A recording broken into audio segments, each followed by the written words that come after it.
Bem-vindos, senhores telespectadores, a mais um Duelo de Ideias.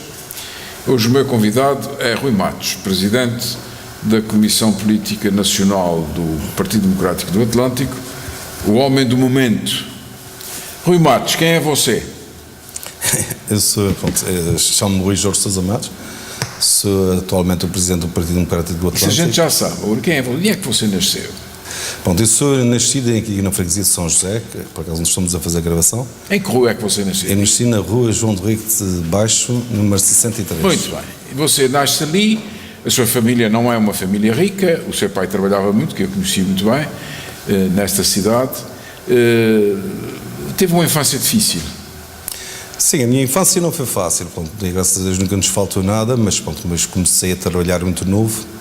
Comecei a trabalhar aos meus 14 anos e estudava à noite na escola Roberto Ivens e continuei a trabalhar, mas sempre a estudar à noite. Na altura até, porque o ordenado não era assim muito bom e claro, tive que arranjar mais um part-time, também além de trabalhar das 9 até às 6 da tarde, depois chegava a casa, jantava e ia depois para a escola. Eram muitos irmãos? Éramos 5 irmãos comigo. Eram duas raparigas e 3 rapazes. Temos uma família. Todos estudaram e trabalharam? Ou Sim, todos estudaram, desde o meu irmão mais velho até as minhas irmãs, todos trabalharam. As raparigas é que começarem a trabalhar mais tarde. Mas estudaram, portanto, foram mais estudar as raparigas, os rapazes é que começaram a trabalhar mais tarde. Depois cresce, acabou os estudos e começou a trabalhar. Em que ramo é que começa a trabalhar? Bom, primeiro comecei a trabalhar nos Correios, fui funcionário dos Correios durante 9 anos.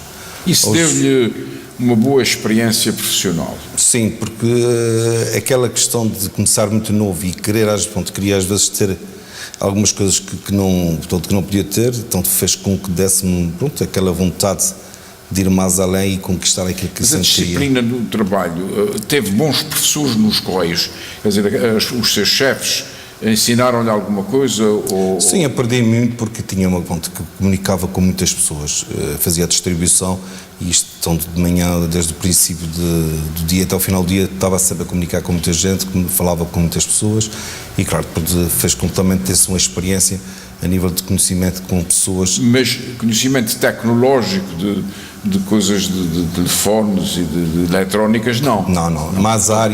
Há mais área de correspondência, portanto, a nível da distribuição de espaço. Aquilo ali a disciplina é rigorosíssima, não é? Sim, era muito exigente, havia uma supervisora de sala, onde, claro, era uma senhora muito exigente e, claro, que nós tínhamos que cumprir, aqui não podia haver falhas, aquilo era uma grande responsabilidade, mesmo a nível da parte da distribuição, as coisas eram todas muito controladas. Mas você, que idade é que tem quando vai para os Correios e que idade é que tem quando sai dos Correios? Eu, quando comecei nos Correios, foi aos meus 18 anos.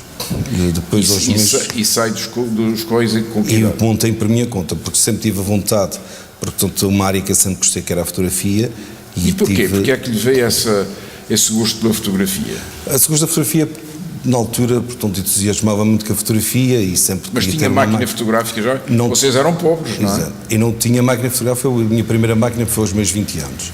Foi quando eu fiz uma viagem aos 20 anos ao Canadá, tinha, juntado algum dinheiro e aproveitei que no Canadá as máquinas eram muito mais baratas do que aqui na... Portanto, aos 20 anos compra a primeira máquina fotográfica. E aprende a fotografar como? Sozinho? Sozinho, portanto, com o gosto da fotografia, o querer trabalhar na fotografia e, claro, comprei livros, comecei a estudar a fotografia e comecei a trabalhar, a fazer pequenas reportagens de casamento. Estudou primeiro, quer dizer, comprou livros da especialidade de estudo. Informei-me, claro, depois comprei a máquina, aperfeiçoei-me na fotografia. Teve algum fotógrafo velho ou mais hábil que o tivesse ensinado alguma coisa ou foi sempre sozinho? Não, foi tudo sozinho. Depois comecei a ter graças a Deus que tive um grande sucesso, que na altura comecei na questão das fotografias escolares, que era fotografia nas escolas, e consegui ter um bom resultado e fotografei escolas desde os mosteiros até o Nordeste. Portanto, comecei a fotografar... Cobriu a ilha toda. Toda, exatamente.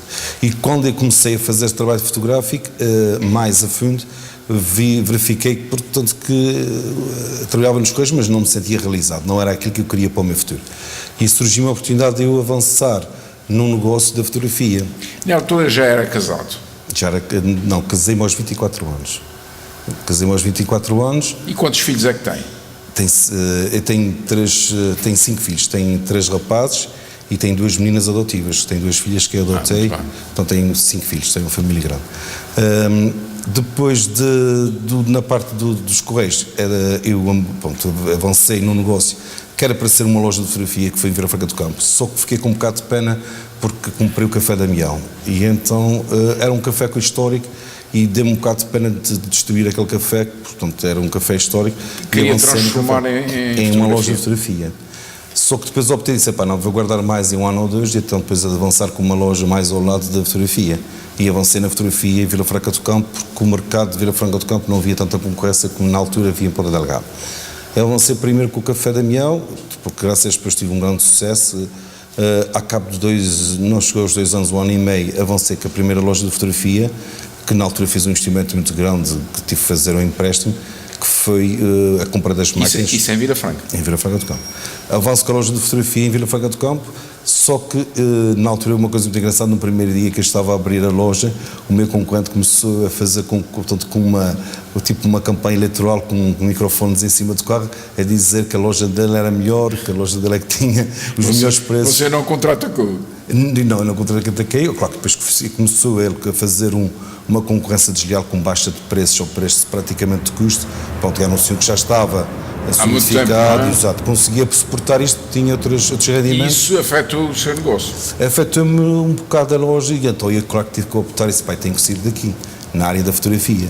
E então surge-me o Sr. Nobre, que aqui na altura era vivo, a venda não foi através dele, mas através do genro, também já é falecido, e propus-me a venda da loja que na altura era um modelo, antes de ser Parque Atlântico, e então comprei esta loja e trouxe toda a maquinaria que tinha investido lá, que foi um investimento já na altura na ordem dos 16 mil contos, que já na altura era muito dinheiro, e investi então no modelo, que na altura era modelo, ainda não era o Parque Atlântico, e aí comecei a ter mais sucesso, e então tive um grande sucesso na fotografia no modelo, que depois mais tarde abri uma loja na Matriz, que ainda atualmente está aberta, que era a Fotomatos, abrindo ali na Matriz, que também teve muito sucesso. Depois passei para a Ribeira Grande, ficando de Ribeira Grande 2 em Ponta Delgada, uma na Ribeira Grande e uma na Vila Franca do Campo, e depois também tive outros negócios, Mas tem uma aqui na rua Montalvão de Sequeira. Exato, então isto é uma loja que pertencia a um outro concorrente, onde depois depois houve uma tragédia. E agora, como é que você entra na política? A minha entrada na política. Você não tem um perfil de político conhecido, quer dizer, ninguém o conhecia na política da altura, era um comerciante industrial praticamente, de fotografia, não é? A minha ida para a política foi assim, eu sempre gostei da política, sempre li, sempre gostei de ver um bom debate, sempre gostei de participar em algumas coisas que fossem relacionadas à política. E depois o que é que acontece? Eu na altura, devido a esta grande crise financeira e principalmente o comércio histórico de Ponta Delgada, o comércio que se chama de histórico, que é o comércio do centro da cidade de Ponta Delgada, está a viver uma grandes dificuldades e para isso refletia-se no seu estabelecimento? Refletia-se também no comércio em geral. Mas o seu apanhou? Exato. E então surge uma oportunidade, porque e falava com outros comerciantes, e outros comerciantes diziam, nós temos que criar uma associação porque a Câmara de Comércio e Indústria, como é uma Câmara geral, desde o comércio à indústria, não se debruçava tanto pela realidade das dificuldades que estava-se a passar no centro de Ponta Delgada. E surge-me então a oportunidade de avançar com fundar uma associação, que se chama-se Associação de Comerciantes do Centro Histórico, onde eu sou presidente desta associação, que é uma associação que temos 180 associados. E aí é que começa o bichinho da política. O bichinho, exatamente. E depois comecei, eu sempre fui simpatizante, na altura até cheguei a ser militante do PSD durante 4 anos, depois acabei por desistir. Porquê é que desistiu do PSD? Desisti porque assim, as minhas ideias, a minha voz naquele partido nunca seriam ouvidas, nunca seriam conhecidas.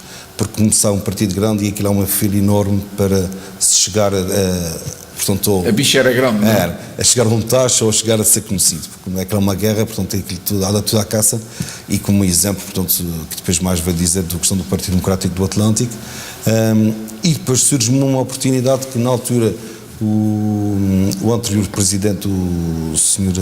Dr. Manuel Costa, esteve doente e propus-me se eu queria concorrer à liderança do partido. Eu, claro, sempre gostei, sempre tive uma grande simpatia pelo Partido Democrático do Atlântico, por ser um partido fundado por açorianos e madeirenses, e claro que me surgiu essa grande oportunidade e eu agarrei, fizemos o congresso, consegui ser eleito para ser presidente do partido e atualmente sou presidente deste partido e com muito gosto, apesar das grandes dificuldades financeiras que o partido tem. E das multas que já vêm do meu tempo, não é? Que não é novidade para si, é uma tradição que a gente Exato, mas muita gente estava com medo e disse, pá, as multas que não eram dívidas, mas sim multas. Multas, com certeza. E muitas delas injustas. Porquê é que o senhor resolveu manifestar-se na sessão soleníssima do Dia dos Açores este ano?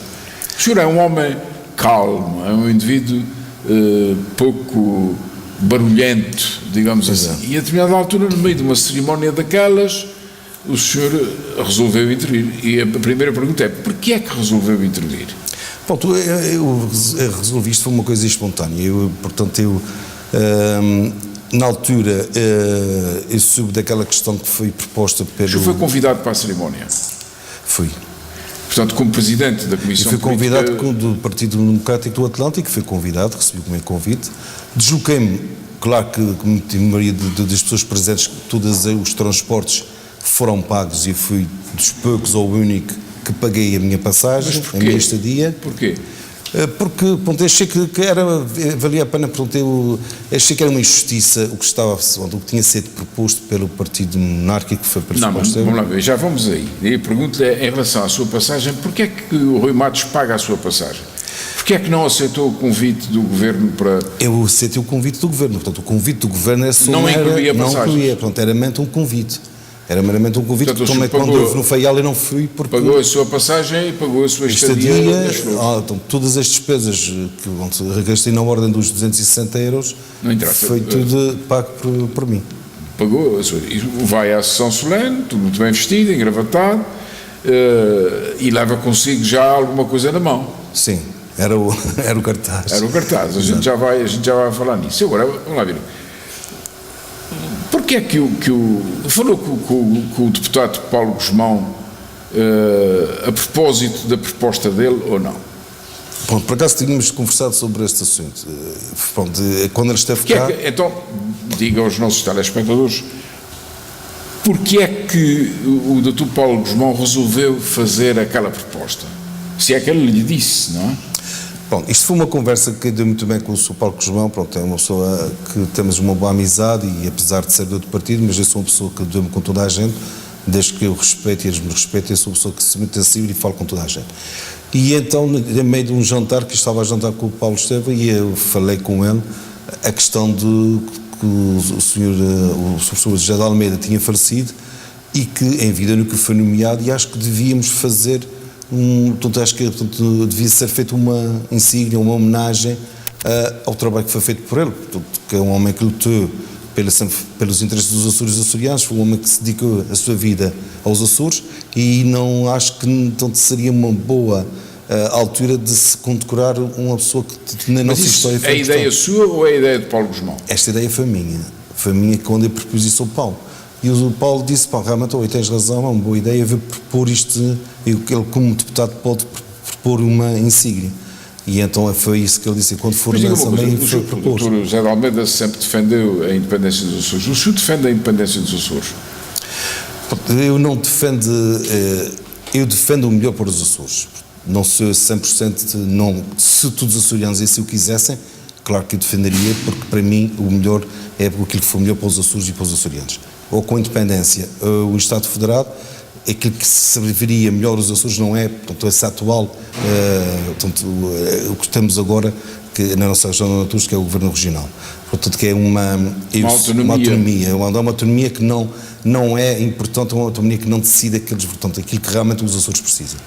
E eu acho que os Açores estaria muito mais bem servidos se fosse... Portanto, o senhor não tinha nada contra o Dr. José de Almeida, antes, por contrário, aceitava como um homem que trabalhou... Sim, era até por acaso, o professor José de Almeida foi meu professor de História, ele foi meu professor... E em que escola? Na Escola de Domingos Rebelo.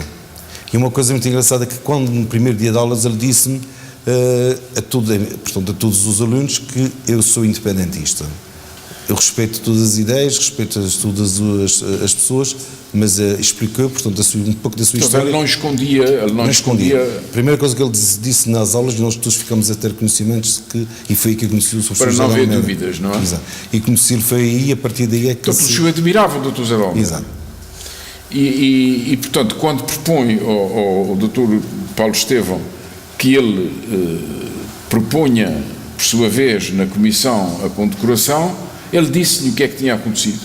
Sim, depois, eu por acaso até vi através de certas pessoas. O que a gente viu, vimos todos. Eu pergunto-lhe se ele, Paulo Estevão, teve uma conversa consigo a dizer, olha, afinal isto passou-se assim. Sim, tivemos... O que é que se passou então? Bom, depois ele teve cá, depois disto, né, e tivemos um jantar com até um grupo de amigos, e foi falar disto. Quando eu trouxe-lhe para baixo, porque fomos jantar ao Porto Formoso e viemos para Ponta Delgada, porque eu estava num hotel aqui em Ponta Delgada, e então na viagem surgiu-me essa ideia, e disse ao Paulo... Não, mas a gente ainda não está aí. Se o quer saltar, mas eu não deixo. O que é que o Paulo disse que tinha acontecido na comissão? Ele disse-me, Paulo, o que tinha acontecido é que tinha sido recusada a proposta que ele tinha sido... Mas quem é que recusou? Qual foi o partido? Foi a maioria, portanto, foi o PS e o PSD, parece que o PSD também, portanto, votaram em contra. Mas disseram-nos que o PSD tinha-se abstido. Exato. Mas o Bloco de Esquerda tinha votado contra e o PS tinha votado contra. Exato. O PSD realmente absteve-se, portanto, também não que sim nem que não. Como é que o senhor ficou com isso? Qual foi a sua reação? Não, pronto, eu fiquei um bocado revoltado e achei uma coisa que era injusta, pronto, acho que era uma injustiça a não aceitarem aquela proposta de ter sido feita pelo Sr. Paulo Estevão, e principalmente com o Sr. Professor José de Almeida, com a pessoa que não tiram do mérito das pessoas que foram condecoradas que estavam lá, mas eu acho que, pelo aquilo que ele fez parte da história, mereciam a condecoração. Agora, não ter sido aceito, acho que é uma injustiça, e pronto, fiquei um bocado indignado porque eu tinha proposto isso ao Paulo Estevão. Mas ouviu a sua comissão política, decidiu sozinho? Não, isto foi uma decisão sozinha. Isto foi uma decisão que só três pessoas... É um ditador, não? Foram só três pessoas que eu falei. Foi o Sr. Paulo Estevão sobre isto e foi mais duas pessoas amigas, que foi o Sr. Álvaro de Lemos e o outro senhor que... José Ventura. Exato. E falei com eles e disse, olha, eu vou fazer isto. Portanto, já tinha a ideia. Já estava decidido. Portanto, a partir daquela. Quando até Mas como é que compõe o cartaz? Como é que o senhor faz para compor? Até para o próprio, peço de só acabar, a questão, até o próprio Paulo Estevão disse, Rui, tens a coragem de fazer isso? Pai, acho que sim, não vou matar ninguém, é para não fazer uma manifestação pacífica, não silencioso, o senhor não disse nada. Não prejudicar ninguém, não prejudiquei ninguém. Mas eu peço que eu tinha perguntado a tudo. Como é que o senhor concebeu o cartaz? Como é que foi a ideia do cartaz? O cartaz foi, já percebi que injustiça é o que o senhor considera que tudo foi feito, não é? Exato. Isto foi feito, por acaso, em coisa de uma hora. E então pensei, disse, pai, vai pôr, e foi o que eu escrevi, disse, não preciso estar com muita conversa, porque, claro, as câmaras não, depois, se houvesse muita conversa ali, a coisa tornava-se um bocado complicada, não se percebia nada. E eu disse, penso que basta só para meia dúzia de palavras, é o suficiente para as pessoas lerem e se perceberem daquilo que é que eu estou a manifestar. A imagem, fui buscar ao Facebook a imagem, retirei a imagem, o meu filho é que fez o tratamento da imagem. O seu filho é técnico de fotografia. Exato. Importa-se de mostrar aos nossos telespectadores. Qual é a câmara? Portanto, o senhor pega nesse cartaz, levou o cartaz enrolado para a Assembleia, para a cerimónia, não é? Sim, para aquela grande tenda. Foi na minha pasta. Em que sítio é que o senhor ficou colocado? Eu fiquei praticamente em frente ao palanquinho principal, praticamente em frente, na terceira fila. Na terceira fila. E o senhor levanta-se da terceira fila? Levantei-me da terceira fila, fui com devagar para não fazer, porque era tipo um sobrado para não prejudicar a cerimónia. Não fiz muito barulho, fui silenciosamente, cheguei lá, centrei-me no centro do palanquinho, pus-me no meio e mostrei um cartaz onde vi estrategicamente que era o sítio melhor para que as câmaras pudessem captar a imagem, pus-me no centro e fiz então a exibição do cartaz. uma exibição mais ou menos na ordem dos 3 minutos, 3, 4 minutos. Bom, a televisão deu na emissão em direto. Em direto. E infelizmente depois não no é. telejornal, no telejornal, o que mais me impressionou foi a questão que, se não fosse os meios de comunicação social da internet, portanto, o Facebook, a questão de publicação, porque houve lá uma pessoa que tirou uma fotografia na mesma altura, enviou e foi publicada à causa de 5 minutos depois já estava no mês de comunicação social. Não é social, no mês de comunicação falta uma palavra. Da internet. Exato, da internet. E começou só logo a ser publicado. Eu, por acaso, tinha levado o meu tablet e fui acompanhando. Reações a essa sua atitude? Por exemplo, lá, depois da cerimónia, alguém lhe disse alguma coisa. Disseram-nos, à São Miguel TV, que o presidente Vasco Cordeiro o tinha cumprimentado. É verdade. Assim, depois de ter exposto o cartaz, eu enrolei silenciosamente e desloquei-me ao meu lugar, sentei. Acompanhei o restante da cerimónia que tinha sido convidado. No final, fiquei sentado, à espera, no sentido que podia haver algum jornalista que quisesse me entrevistar. Infelizmente, ninguém se deslocou. Apareceu só, mesmo no final, quase vazio a sala, apareceu-me um senhor do canal, portanto, RDP1, onde me fez uma pequena entrevista sobre o assunto que eu respondi, que é a mesma coisa que eu expliquei-lhe aqui, que eu achava que era uma injustiça, e acho que para o próximo ano o Presidente do Governo Regional e a Assembleia Legislativa Regional repensasse aquilo que foi recusado e para o ano fizessem uma nomeação, tanto uma insígnia em memória do Sr. E o Presidente onde é que o vai cumprimentar? Ainda depois, no salão? No salão. Eu estava sentado à espera de ver se havia algum jornalista que quisesse tirar fazer uma pequena reportagem ou saber mais algo, o que fez-me ir lá fazer isto. Quando o Sr. Presidente Vasco Cordeiro vem para cá, cumprimentei tanto o Presidente do Governo Regional, como também cumprimento outras pessoas, e por acaso tive um dos senhores que são de um parlamentar do PSD que também veio-me cumprimentar e que me elogiou aquilo que eu fiz.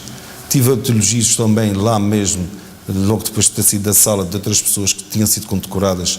Um senhor que também foi condecorado, que é muito conhecido cá, não vou estar aqui a citar nomes, mas que cumprimentou e que deu uns parabéns e que também achou que tinha sido bem feito, que também achava que era uma injustiça. E da população das Flores, alguém disse alguma coisa?